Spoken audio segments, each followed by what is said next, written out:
2-0, and this was the first game. We talked about how Lourve SG had a lot of trouble, not protecting, but the tank, the high loss, just getting caught up early in the game. And is there anything for you guys to sum up what happened in the first game of Lourve SG and Saiyan? I feel like you know, having such a good drafting system, like in the first map or the first round that they played, it could be, you know, Lourve SG's taking, you might make a shocker out of it, at least get 1 point of it.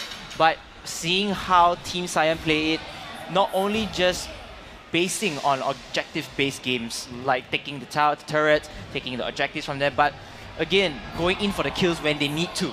It's not something that they want, but it's when they need it, and they will just go for it, and they execute it well. And you can see that Lourve SG is like in this confined area of space. They are so locked up in their own base, no breathing space. You won't have any extra gold to take. You cannot build your hero kits properly, and you know, you're losing objectives from time to time, and that's where your defense starts to collapse. You cannot do anything to counter them, and it just fades away.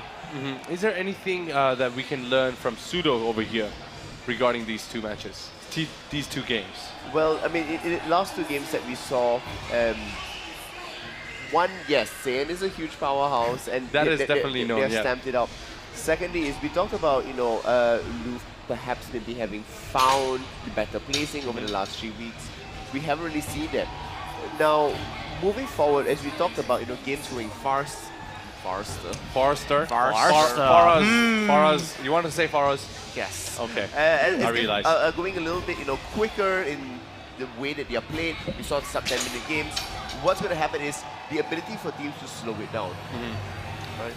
Can they do that, or can they keep up to the pace and accelerate it themselves? Right.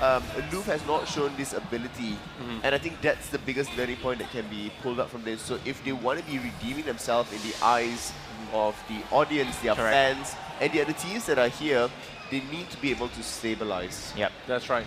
Now, we talked about both of these games. I think we've had enough talking about these. We really don't have a lot to say. I mean, Saiyan, you mentioned one word, stomped Lourve SG in those two games.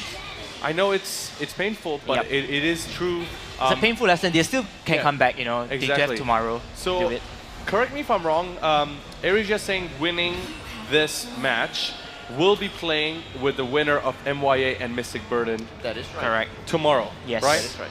Which team is worthy enough to fight Saiyan? Well, both of them are certainly worthy, because no matter what, if either one of them do win, they will go up ahead. So I think both of them are equally matched. In fact, all 8 teams that are qualifying in the playoffs here are very equally matched when it comes to it. So it's anybody's game. It's all going to come down to who will have that final hit onto the core. That is true. KBC.